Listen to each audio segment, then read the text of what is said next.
The Association of Public Television Stations of New York present Inside Albany, a public affairs program designed to make you a witness to the governmental news of the week in the state's capital. A close-up look at the people and the actions that can affect change in the way we live. The reporters for this weekly journey inside Albany are Dave Hepp and Peg Breen.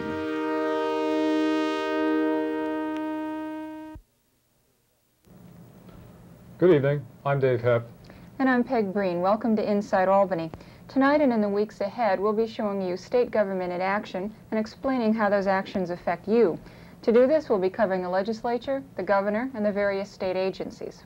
Though we are here in Albany, we have the unique capability through the 8 public television stations of New York of receiving reports and reaction to what's happening here from the population centers of the state.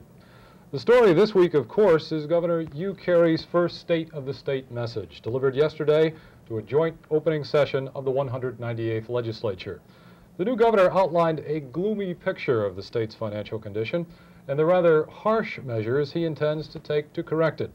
Said Carey, the days of wine and roses are over. Echoing the theme of his inaugural, the governor declared that New York State must now begin to live within its means.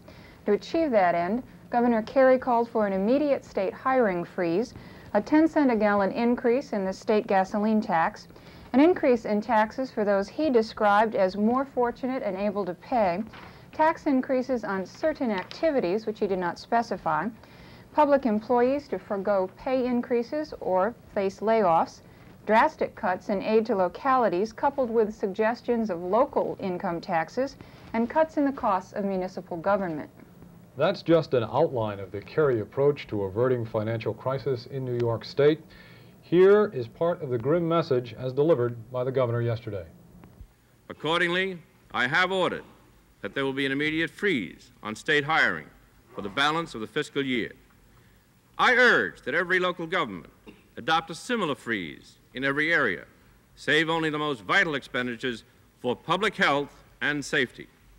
However, immediate economies for the balance of this year are but an introduction to what is required for the coming year and for the future of state government.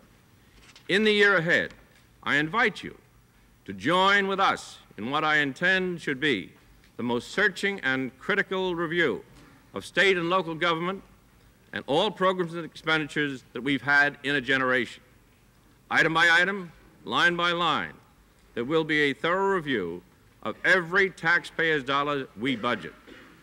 The first budget of this administration must be presented within 3 weeks before the full re-examination I intend can be completed. As to this budget, we begin with the fundamental fact that we must close the immense gap we now face between our resources and our current programs, and there are only 2 ways to do it. First is to raise revenues, which means taxes. Over 40% of the state's total personal income is absorbed by income, Social Security, and sales and property taxes.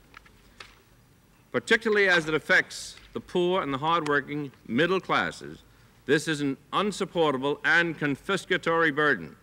This tax burden is especially inequitable because so great a portion of it is in the regressive sales tax, in which some parts of the state now we take 8 cents out of a dollar spent by even the poorest family.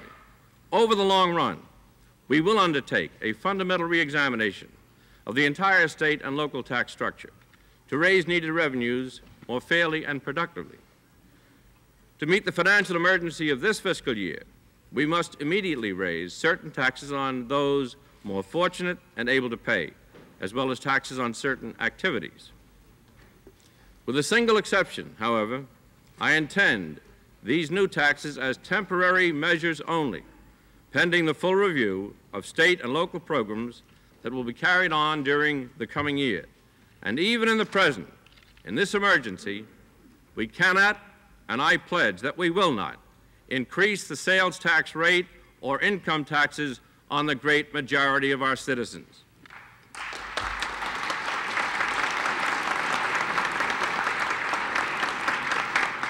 Therefore, much of this year's budget gap and preponderance in the following year must be closed by cuts in the cost of government, not cosmetic, not painless excisions into waste, although all waste must be eliminated, but deep and hurtful cuts into cherished programs, affecting thousands of government employees and hundreds of thousands of citizens.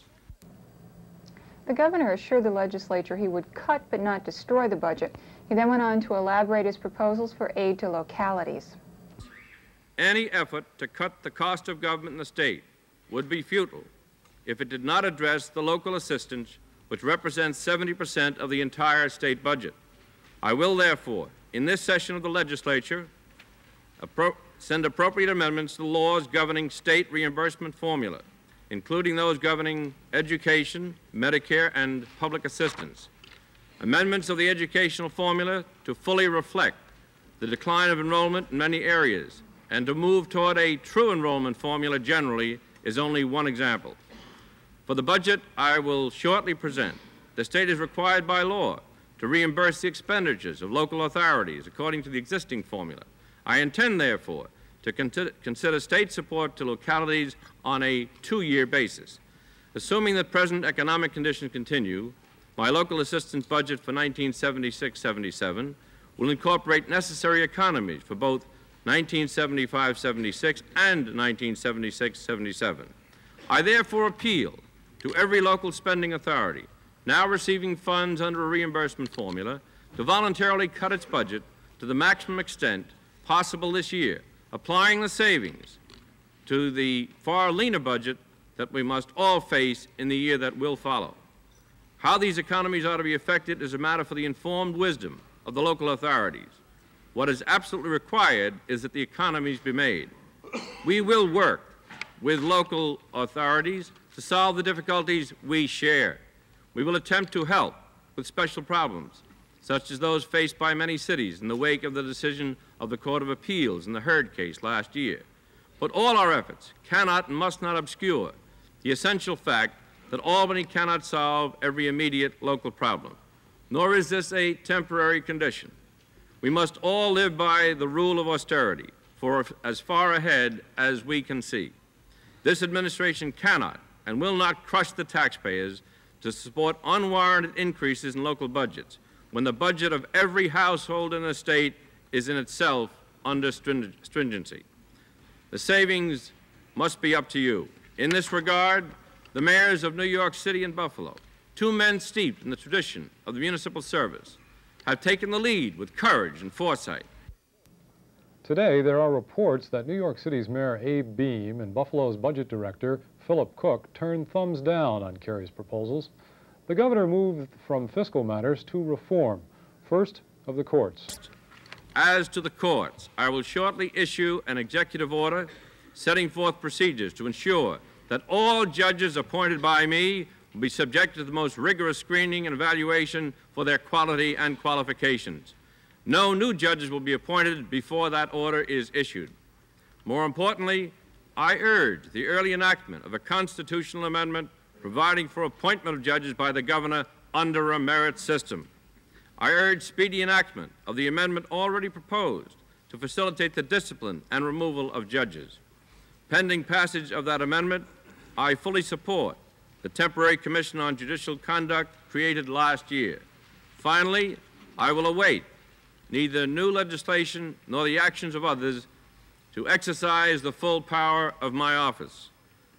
Whenever it appears appropriate, I will request the Chief Judge to convene the Court on the Judiciary to remove judges who, whether by reason of incompetence, impropriety, or simple refusal to work, are not fulfilling their responsibilities. Second, as to the executive departments, I intend to eliminate entirely the plague of no-show commissions and bodies simply and directly. Unnecessary commissions will be eliminated from the budget. Those that perform a needed function will be maintained, but under new circumstances. No longer will anyone receive full-time pay for part-time work. I shall also require, by executive order, the fullest and most rigorous disclosure of the financial interest of policy-making officials. Appropriate elements of this information will be made public. No high official is drafted or compelled to serve. We are all volunteers, and these are now the minimum requirements for public service in the state of New York. I will also eliminate duplicative and unnecessary offices. State agencies will operate from Albany, not from offices that happen to be convenient for their commissioners. The capital of this state is not New York City or elsewhere. The capital of New York is Albany. I shall be here. I shall work here. And so shall the government of this state.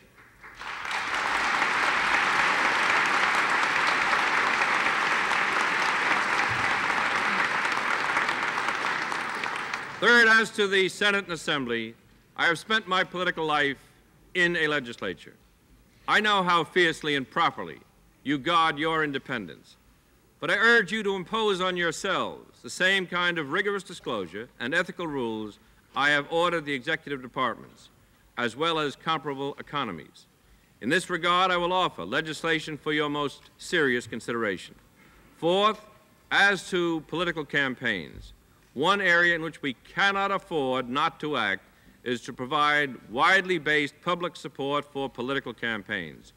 Every elected official in this chamber, myself included, knows how destructive it is of the political process and how demeaning it is to those who participate in it for candidates to beg campaign funds from large contributors, too many of whom anticipate that government will do for them more than they have done for government. Accordingly, I will propose to the legislature an amendment to the income tax law, granting to every taxpayer a credit against his state income tax for political contributions up to $10 a year. This will be coupled with rigorous new limits on large contributions, and I will use every resource at the governor's command to ensure that the laws are enforced. It has become common to speak of challenging the system by which political power serves private greed. I do not challenge it. I declare that for this government in New York State, the system is over.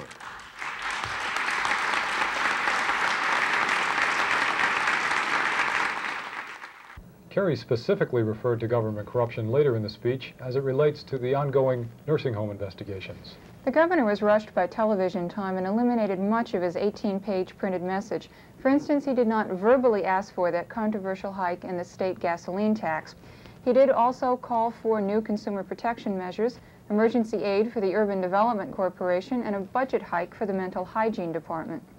Now to reaction. There was a general feeling that Kerry's speech could just as easily have been delivered by his conservative Republican predecessor, Malcolm Wilson. Here's Republican Senate Majority Leader Warren Anderson.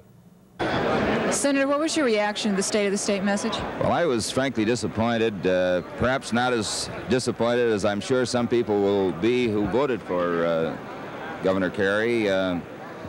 During the campaign, he talked about holding the tax line. He talked about increasing the state share of education. Today, he reversed himself 180 degrees on both those issues, and I was just disappointed. Does this mean that they're going to have tough passage in the Senate if they pass it all? Well, the idea of increasing gasoline taxes 10 cents in one state it seems to me to put a cruel burden on those people who need their car to go to work or to go to the market, and I just can't see it happening. Right. Is there any explanation that he could offer you to that would make you change your mind in taxes in other areas, taxes on higher income groups? Well, let me say that all the examination that I've made of, and I've read the Council of Economic, their report that he referred to, I've read that report. It isn't quite as bleak as he led us to believe today, though it is not overly encouraging. I maintain that for the next year, we can continue to do those things we're now doing without increasing taxes. I said that earlier, and I still maintain that position. So tax measures will not pass in the Senate if you can help it? That's right. Thank you, Senator. For more reaction to the State of the State, we're speaking with the new Assembly Minority Leader, Perry Duryea. Mr. Duryea, what was your reaction to the governor's message? Well, I think the governor has advanced an approach to state government that is intolerable. He suggested an imposition of local taxes, additional local taxes, the imposition of additional state taxes, and as well a reduction in the state participation in the funding of local government. This hits the poor taxpayer on three levels, and I'm sure that in the economic cycle in which we find ourselves now, the people of New York State cannot afford this approach. What kind of reaction do you expect his measures will receive in the Assembly? Well, certainly from the Republican side, I would suspect that the recommendation of additional taxes on any level, whether it's the real property taxpayer who's supporting education at home, or the income taxpayer, or the gasoline taxpayer, we would be totally opposed to these increases. Do you think the combination of your opposition here, and we just heard from Senator Anderson who expressed his opposition, would that be enough to stop them, do you think? Well, we in the Assembly, we Republicans in the Assembly, don't have the votes this year to adopt any program. We think we can be a negative force, a constructive negative force, not one that opposes for opposition's sake, but one that orders priorities in the state so that the state is on a sound fiscal base. And from that standpoint, yes, I think that we can take a very positive position against the imposition of additional taxes in New York. After all, the governor said during his campaign that he would recommend no new taxes this year, and that was only about 3 months ago. Thank you very much, Mr. Dury. For further reaction, Peg spoke with Kerry's running mate, Lieutenant Governor Mary Ann Krupczak. Lieutenant Governor Krupczak, the Republicans have termed Governor Kerry's speech regressive in the taxes that he has mentioned. Do you feel that this is a switch in his earlier statements about taxes, and do you feel that members of any income group might suffer as a result of his proposals? I think Governor Kerry has indicated that the hardest hit taxpayer, the middle income and the lower taxpayer, will not be burdened any longer. He's not calling for a sales tax that's going to hurt the people in general way, the way we saw some taxes in the past. No one likes to impose any additional burdens. But the governor has inherited a budget, has inherited problems, and also the state of our economy, which has been developing and unfolding in a most unfortunate way, bring hard realities to everyone, and that is that we are going to find an enormous deficit. And what has to happen now is, and this is perhaps something long overdue, I fought for this as a member of the legislature and now as a member of this team. I'm going to work side by side with the governor and the legislature in making everybody very clearly understand that we are so pressed for funds that we've got to get every dollar's worth out of every dollar spent, and more, and then some. Productivity is going to have to be something that every person takes into their heart and delivers in the service to the people. The people's needs are going to be met, but we're going to have a tight budget, a stand-pat kind of thing as far as increases are concerned in many, many ways. And this is the necessity of the austere times that we're in. All right. Will there be, the governor did not spell out exactly the income levels that would be hit with new taxes, and he did not spell out how the 10-cent increase in the gasoline tax would go back to the people. Do you have any information in these areas? There will be a special message to the legislature, and those are such serious and critical things, and we want to have absolutely no misunderstanding about this, that there will be a special message on this. But it will be partly a designed system whereby there will be some kind of arrangement with the tax system so that when the people pay their taxes, they will be able to be credited. And this is the fashion that is being presently formulated. I'm certain that everyone will understand it and will support it. If it means that someone, an affluent citizen, is going to have to cut out one more trip or one more dinner out on the town so that a poor person can have meals for a month, I think those are the decisions and those are the choices and those are the priorities that the people of the state will support. I don't find this regressive. I find it hard-hitting, necessary, and what the people of the state of New York elected us to do. On another area, there were press reports, press speculation that the election of Senator Ornstein as Minority Leader in the Senate was a slap at Governor Kerry.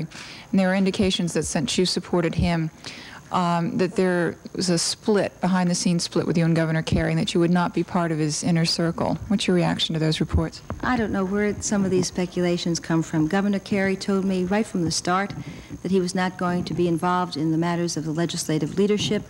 Every time a senator or an assemblyman called him, he suggested that they speak with me because I would be the front line in representing the administration with the legislature, as is our constitutional separation. I have a constitutional responsibility as president of the Senate. Senator Ornstein and Governor Kerry are on fine terms. Senator Ornstein invited the governor and myself to attend a meeting up with the minority members yesterday. The governor accepted, was greeted warmly, and there was an extension of cooperation at every turn. And as far as myself is concerned, I'm going to occupy space in addition to the office outside of the chamber, closer to the governor, because mine is going to be more than a full-time job. The governor has called upon me at every turn to assist in the drafting of the State message, and I will have unfolding duties as time goes on, drawing on my 14 years of state government experience. The facts will prove all of the speculation absolutely unfounded. Thank you very much. Last week, in a surprise move, the Senate Democrats elected as their minority leader Manfred Orenstein of New York. Here is his reaction to Governor Kerry's message. Senator Orenstein, a general reaction to the speech. Well, the governor, I think, made a very tough speech on the question of the finances of the state.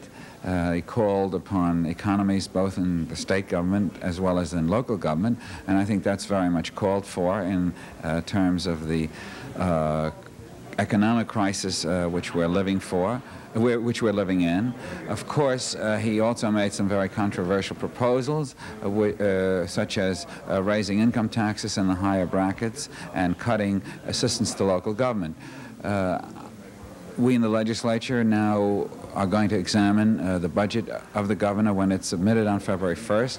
We will see whether it's possible to reallocate priorities, to cut some programs which are not necessary, in order to avoid or at least minimize some of these drastic remedies that the governor saw fit to propose. But on the whole, I found that it was a prudent and a very courageous speech for the governor to make on the question of finances. On the question of taxes, which seems to be the most controversial item in the speech, not only on gasoline, but increasing taxes for taxpayers, do those proposals have any chance in this House? Well, I think that's going to depend on our examination of the facts. At this moment, these represent the governor's conclusions. I think they must be respected because he is the one who has the responsibility of judging the fiscal facts involved and coming to this conclusion. On the other hand, we have a similar responsibility to examine his recommendations and to examine the facts underlying those recommendations. And that process will commence on February 1st when the budget is submitted, and will take a full 2 months until the end of March when the budget is passed.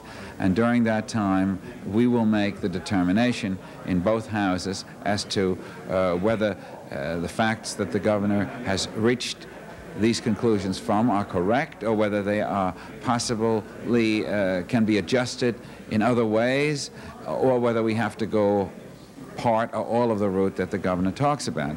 I have to say that both with regard to income taxes, the citizens of this state are the highest taxed citizens in the country, and we're going to be awfully careful before we impose any further burdens on them. And with respect to local government, again, all of the localities are in a state of crisis, and we're going to be very careful to determine whether or not it is possible to make savings in other areas of the budget in order to avoid a severe impact on both of these areas. What about your thoughts on the question of increasing the tax on gasoline, 10 cents? Well, that proposal is floated around, but the governor did not make it in the address. He did not formally make it in the address. It's in the written text. But he did not refer to it in his oral text, so I'm not sure how serious that proposal is. On the other hand, I think that proposal ought to be looked at seriously because it not only raises money, but it will involve us in saving energy.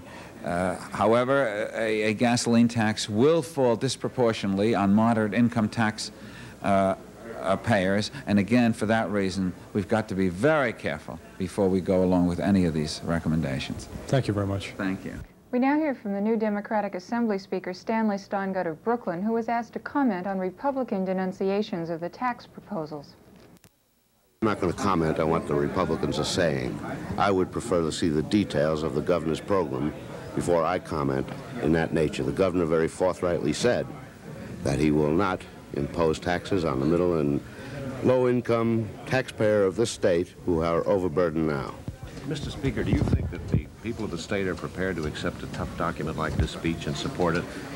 Well, I can only refer to what the mayor in the city of New York is doing, and I think the people of the city of New York are supporting the mayor's actions. I think there's a recognition that we are in real, serious economic times, both with the individual and with government, and drastic action must be taken. As a New York City man, can you support a cut in aid to localities such as being proposed? I didn't.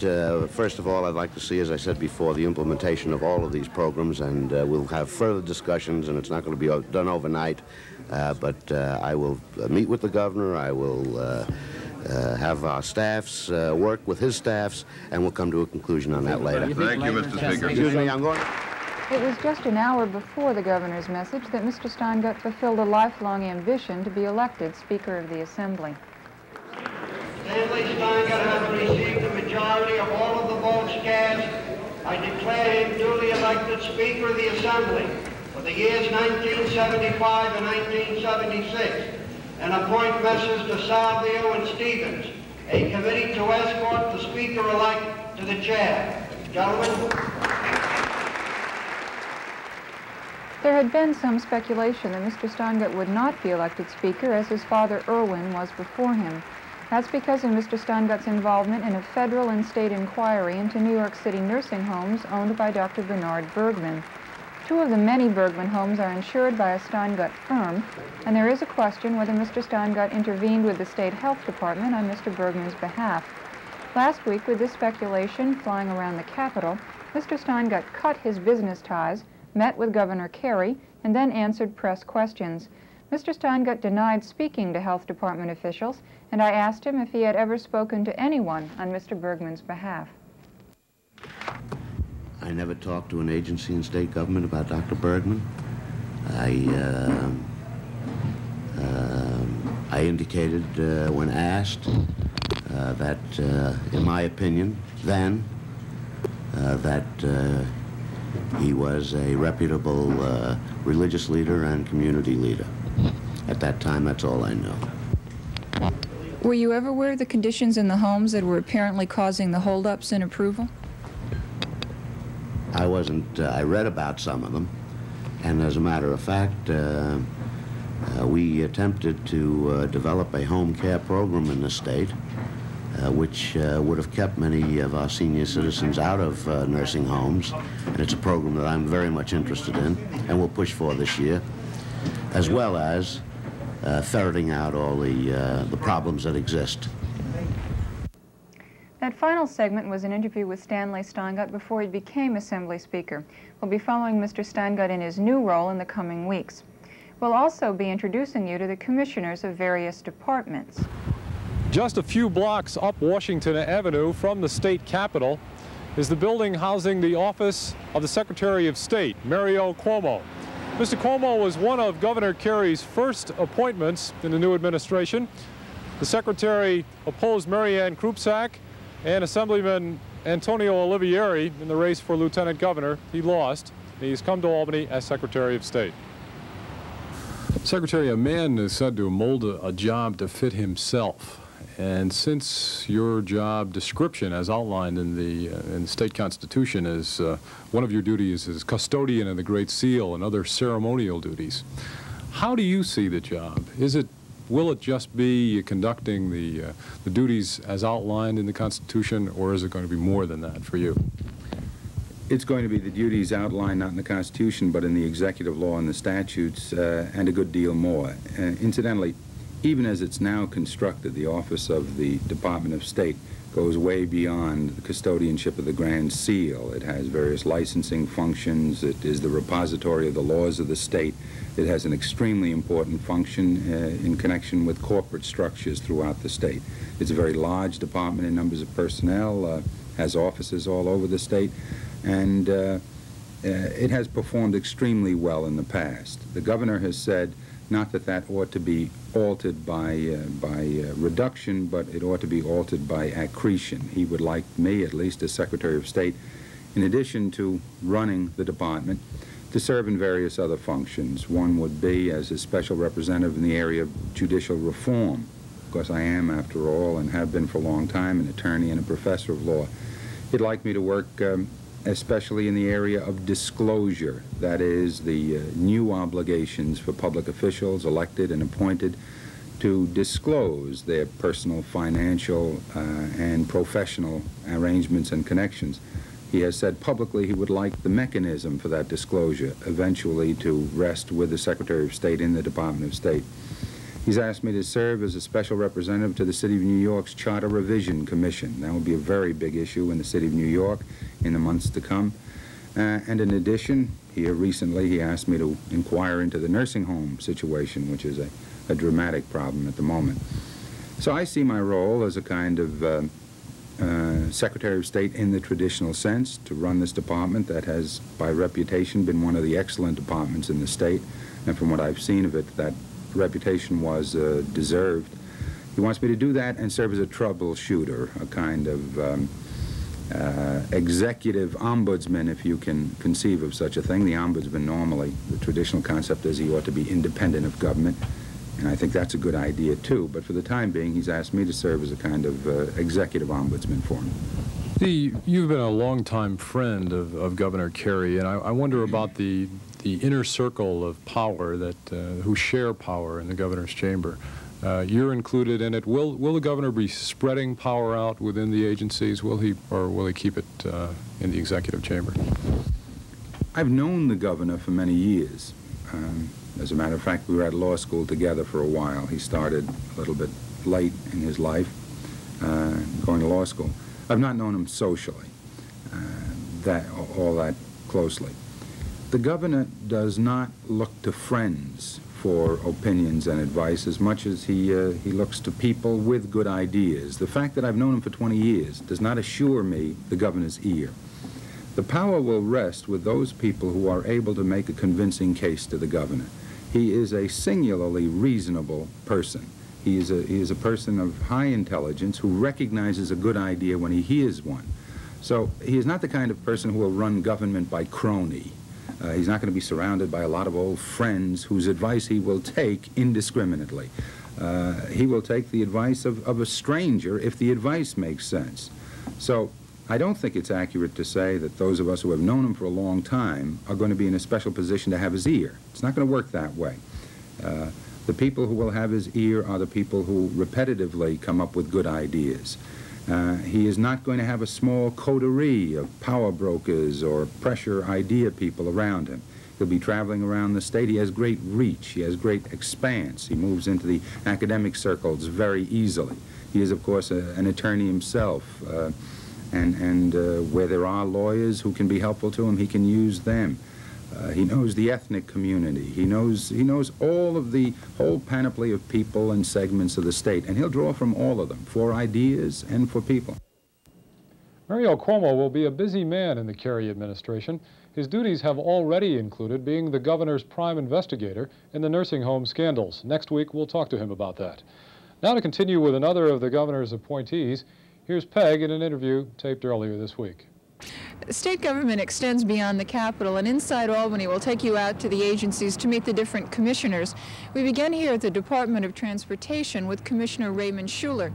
Mr. Schuler is a career civil servant who was appointed in September of 1972 by then Governor Nelson Rockefeller. Governor Carey has asked him to stay on in this position. I realize we're going to be waiting for the year to unfold to see some of the specifics, but what areas, say, did the transition team get into? Or could you tell us a bit about what we could look forward to? Sure. There was a great concern over the, where we are kind of a thing first, sort of like an inventory taking, what have we done or accomplished to date with the programs?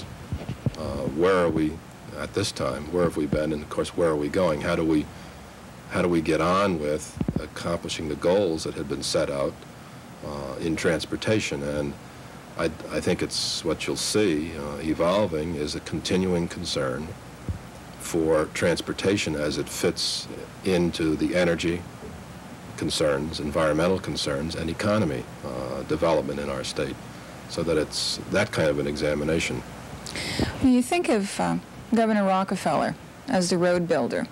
Malcolm Wilson took a large part of the credit for the Rail Preservation Bond Act. Does Hugh Carey have an area? Yes, I think, I'd like to think that it represents total transportation, and I'm sure it does. You know, and the governor and I, when we exchanged our letters of appointment and so on, I think made a very clear commitment to the public of his concern for total transportation in the state and equity to all regions. And that's been one of, you know, my personal goals as commissioner, is treating each region with equity and meeting its needs, and I think that's the kind of a commitment we have in Governor Carey. And I think when people think of transportation problems, New York City subways come to mind almost immediately, and Mayor Beam has said that there's a financial gap in the money he has to maintain the subways and build new ones, and he's counting on state and federal funding. Wondering what you see now as an answer to operating and construction for subways, and some people see the need for a mass transit bond issue as such that could be used for this. What are your views in this area? Well, very clearly, we need today a very complete and total re-examination of all of our capital programs in transportation, especially with the limited transit dollars that are available, and looking at the very ambitious transit programs that we have in our state, not just the subway system improvements in New York City, but the rail system we would like to implement in Buffalo and Rochester, the improvement of public transportation throughout the state, so that we need right now a reevaluation of where we are in our capital programs, considering the new costs that we're facing because of inflation, and the limited number of federal dollars available to us to be matched by state funds, so that this examination will be started. We've already started through regional authorities and our regional planning activities and so on, and that's what I think we have to do, is look at the investment we've made to date, what is it we desire to have in our systems, and then how much money will it take from where to complete them. Directly, I'm avoiding the bond issue question, having just finished the work on the Rail Preservation Bond Act, and having spent many, many weeks touring the state on behalf of that. I'm not going to say yes yet about another bond issue, but bond issues are always an option to be examined. Whether this is the ideal time or not to do it, I'm not too sure, and would not be until we can really finish a good reevaluation of where we are in our programs. What does inflation do to the total number of projects you had planned under the $250 million? Are you going to have to eliminate some just right off the bat? No, Peg, fortunately, at least at this point, because let's say this is year one, we had pre-programmed into the plan an inflationary factor. Even this high? Cost. Yes. So that at this point we're still, let's say, on target. Now, if inflation were to continue to increase at a higher level, then we'd have some trouble. But at least at this time, the program has built into it the inflationary trend that we've had in this end of the business, and in all business, as a matter of fact. Again, that was Transportation Commissioner Raymond Schuler. Governor Carey is expected to spell out his transportation proposals in the coming weeks, and the question of further operating assistance for New York City subways is bound to be a major issue. Inside Albany will keep you up to date. Now here's Dave in the new Legislative Office Building. There are 44 new faces in the state legislature this session, 36 in the Assembly, 8 in the Senate. We will be introducing them to you throughout the session. John Zagami is one of the new Republican assemblymen. Besides being a new face, he's also the youngest one at 23 years old. He's just married the winner of a 7-way primary and a 3-way general election. He is representing Oswego County and parts of Oneida County. I'd like to ask you about some of the problems you've had of moving in. Are you overwhelmed by the experience? I'm not overwhelmed. I am busy, very busy, as you can see by the manner in which my desk is sort of scattered about here. I tried to get down here to Albany before the session started several times so that I could accustom myself to the atmosphere here, and done a pretty good job of that, I think. The problems of moving in, what are you finding that you have to get quickly acclimated to? Well, of course, there's the basic things, you know, the paper clips and the stationery and so forth, which we are in pretty good shape on. We've done that. And now, just preparing for the session and getting ready for, which of course I feel is the most important aspect at the beginning of the session, the adoption of rules of order. And just on Sunday, I read in the New York News magazine section a very interesting article on the need for reforms in the rules of procedure in the New York State Legislature. And in light of the fact that New York State is one of only 3 states in the country which does not have sunshine laws, if you will, or open meetings legislation, I think that we ought to see some movement in that direction at the beginning of this session, or at least some discussion of the merits. How do you describe yourself politically? Are you conservative, a liberal? Myself as being on the more conservative side. I think that that term is very often misunderstood. I think that one can be conservative and yet be constructive. I think that too often in political science classes, conservatism is equated with obstructionism. And I think we can have good positive conservatism in this state and in the Republican Party. As an example, I would cite these reforms that I spoke of earlier in the process, the rules of procedure in the Assembly, opening up the committees, opening up the debate on the floor, and recorded votes and so forth, the end to empty chair voting, some of the abuses that have occurred in the system.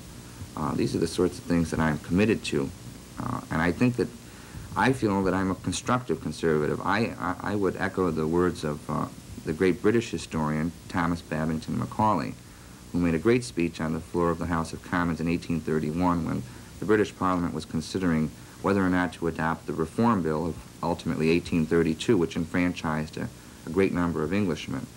And the speech he made on the floor of the House of Commons ended in this way. He said, "Let us reform our institutions in order to preserve them." And I think that that's really the essence of a constructive conservative, that ultimately what I'd like to see is for our institutions to be strengthened and to continue. But this can only be done if we're willing to accommodate the forces of change, and it has to be done. You've just met John Zagami, the youngest person in the legislature this session at 23 years old. He is representing parts of Oneida and the county of Oswego. Now, with another new face, here's Peg Breen.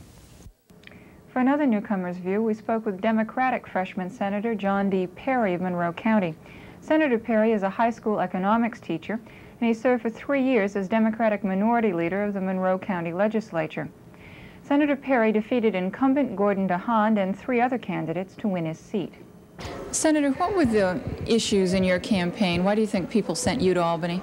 Well, there were really 2 major issues. One was the whole process of government, of legislative reform. I made that a big issue, that the process of legislature must open up, become more democratic. And I also talked about the idea of being a full-time legislator, and I pledged that I personally would be a full-time legislator. The other deals with the problems of state aid to localities and education and the inequities between the funding mechanisms for city schools and suburban schools. And related to that, a corollary of that is the whole tax structure, the basing of local revenues on property taxes, and I hope to see the state legislature develop legislation that would permit counties to develop model programs for income tax and tax reform. There's a conventional political wisdom that freshmen really can't get things done. What do you feel you really will be able to do here? Experience of being a county legislator has been that freshmen can do significant things. And my experience in my first week as a senator in helping an upstate group vote for the minority leader, switching our votes on the second ballot, selecting Senator Orenstein, indicates to me that it is possible to do something. I hope to be rather significant. Was the vote for Senator Orenstein in any way a slap at Governor Carey, from what you could see? No, I can't conceive of that. It was a positive type of thing from my point of view. Senator Orenstein campaigned on the issues that there should be legislative reform, that the legislature should be open, that every senator should be treated equally, that the budget, the legislative budget, should be made public, and those are the types of things I campaigned on. I had a legitimate reason to vote for him. He and I stand the same on those issues. And why not Senator Bloom? Senator Bloom did not make any effort to contact me to express his views on these very issues, where Orenstein did, and also Senator Griffin. I voted for Griffin on the first ballot. Senator, this is a long way from home, from Monroe County. Do you feel there'll be any disruption in your family life? Well, it's an upsetting sort of thing. I have children 14 down to 9. I hope that they can adjust to it, especially if the legislature session goes more than the 5 or 6 months in the past. It will be difficult. And finally, what committee assignments are you hoping for? My prime concern is education. I'm seeking a seat on the Education Committee. Thank you very much, Senator. From time to time on Inside Albany, we want to show you the physical setting in which state government takes place. We begin today with a tour of the Capitol. Some 60,000 persons tour the Capitol each year, led by student guides under the direction of the Office of General Services. And our guide today is the director of the tour staff, Mrs. Cherry Sumner. Some Republican officials have been known to gaze from office windows in the Capitol, point to the still unfinished Empire State Plaza, and note wistfully that the Capitol still holds the record for construction time on a state building. According to some calculations, the massive granite Capitol also still holds the record for cost overruns. Construction on the present Capitol began in December 1867 on a windy hill overlooking the Hudson River. It took more than 30 years and $25 million to complete it. The final tab, a whopping amount for the day, went some 700% over the original cost estimates, according to some press calculations. Some critics have suggested it set the tone for future state spending. The 5-story structure also was criticized at the time for its size. Today, though, state offices have spilled over into numerous office buildings in Albany, and the Empire State Plaza already is tight on space. 4 separate architects, Thomas Fuller, Henry Richardson, Leopold Eidlitz, and Isaac Perry, worked on the Capitol. The result is described as a blend of Italian and French Renaissance, Romanesque, Gothic, and something known as the transitional style. Official guidebooks sum up the architecture as grandiose and term it one of the more unusual public buildings in the nation. When the cornerstone for the building was laid, Senator Hamilton Harris of Albany said the building would be worthy of high debates and lofty degrees. During legislative sessions, Capitol tourists get a chance to judge the quality of debates for themselves as they view the Senate and Assembly chambers.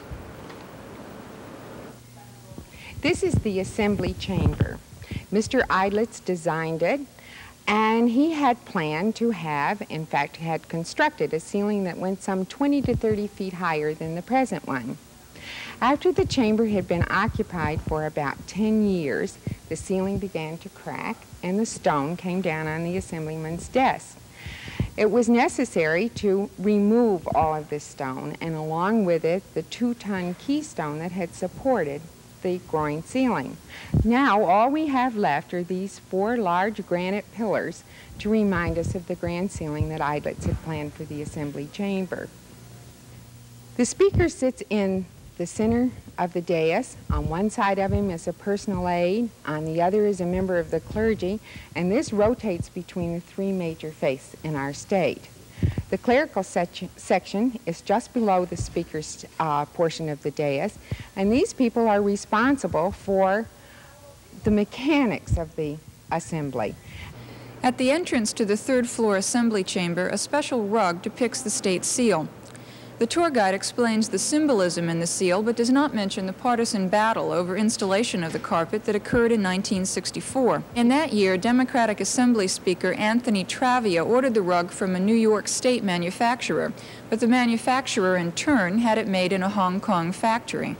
This infuriated Republicans, who claim the faces in the carpet have slanted eyes, and they dubbed the carpet Travia's Taiwan Tapestry. The Senate chamber sits at the other end of the 3rd floor, and that has been described as one of the nation's most beautiful governmental rooms. This is the Senate chamber, and Richardson designed the room. You'll notice the stained glass windows above the dais. Coming down that wall, the Mexican onyx is in large squares, and it's banded with sienna marble imported from Italy. Across the way, the galleries where visitors come on session days, you'll notice above that the material that's used is black red and gold, and helps the acoustics here in this room, as well as being very decorative. The arches, again, are of the sienna marble, and in front of the galleries you'll find spindles on the balconies. This also is sienna marble. The pillars supporting these arches are of granite, Jefferson County granite. Below the galleries, the wainscoting is of hand-carved mahogany and hand-tooled Spanish leather. Richardson not only designed the room, but also the furnishings in this chamber.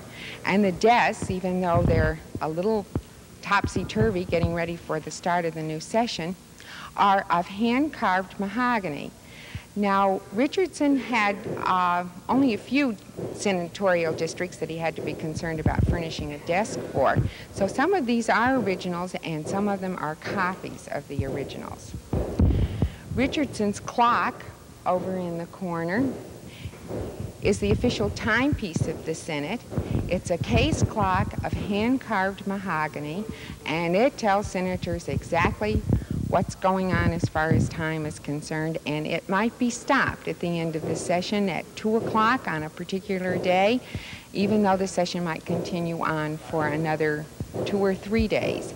But according to the calendar, when this clock stops, that's the end of the session.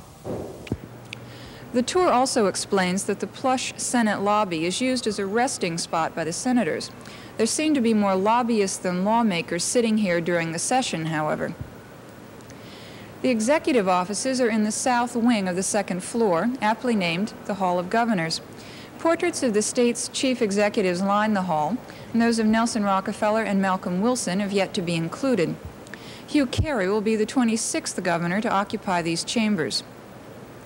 The guided tour includes the Red Room, once the official office of the governor, now used for gubernatorial press conferences and ceremonial occasions. Intricate arches and stone carvings abound in the Capitol's high ceilings and corridors. Many of them, though, are half hidden in the semi-darkness. The most famous stonework is found in the western or million-dollar staircase designed by Henry Richardson. Leopold Eidlitz's Senate staircase also sports fascinating carvings. The panels along the staircase depict the different stages of Darwin's theory of evolution, from a single-cell plant up to an elephant. Tour guides explain that Eidlitz was afraid to include a carving of man because Darwin's theory was so controversial at the time. Capitol legend also says that the carved heads on the arches above the Senate staircase portray Robin Hood and his merry men. The artist's intent in portraying them is left to the individual imagination.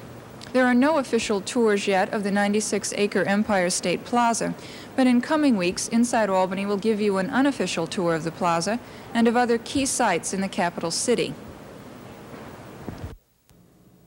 Up to this point in tonight's program, we have shown you the events of this week. Now we'll drop back 3 weeks to the day of outgoing Governor Malcolm Wilson's final press conference. Peg had the opportunity of talking with the former governor just before he left his office. Governor, you've been such an influential part of the Albany scene for the past 36 years, and now you're leaving it. What are your thoughts as you leave government at the moment? Well, basically, it's mixed emotions. I'm just so immensely gratified that I have been privileged to serve in state government as an elected official for 36 years, which is longer than anybody else in the history of the state.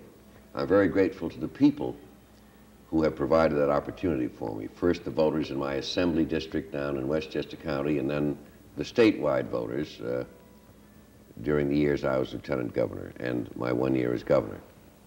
And so I'm very gratified.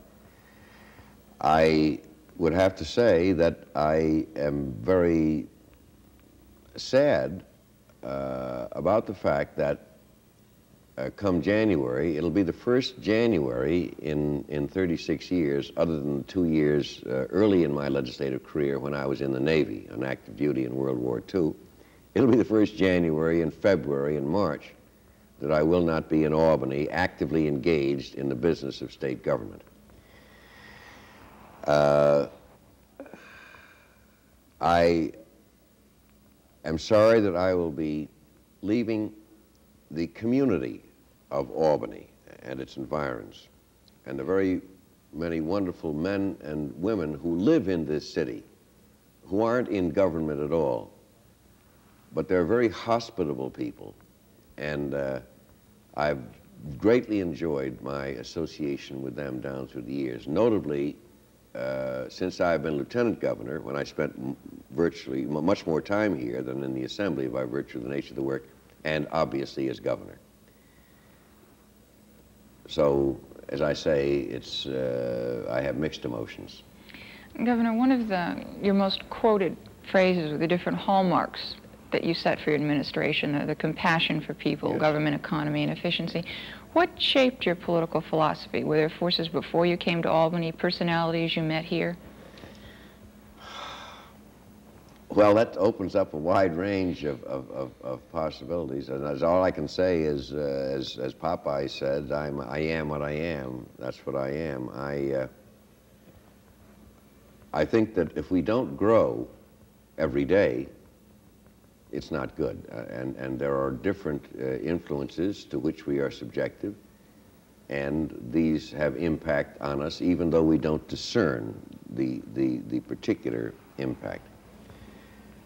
Throughout my whole career in state government, I have been identified with the efficient utilization of the taxpayers' money, economy and efficiency.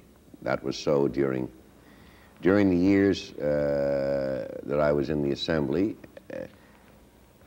and also being very sensitive to the burden of taxes imposed on the people. And this was so during all my career, even in the years in the Assembly when those of us who came from Westchester, the Republicans from Westchester, and the Republicans from Erie County, headed by Walter Mahoney at that time,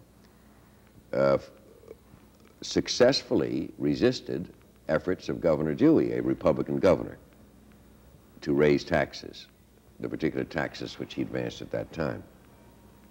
So that has been a constant. Also, really, what I said would be the hallmark of my administration when I was privileged to assume the responsibilities of the governorship about a year ago, that the hallmark would be compassion for people within a framework of governmental efficiency and economy, and deep sensitivity to the burden of taxes imposed on the people by every level of government.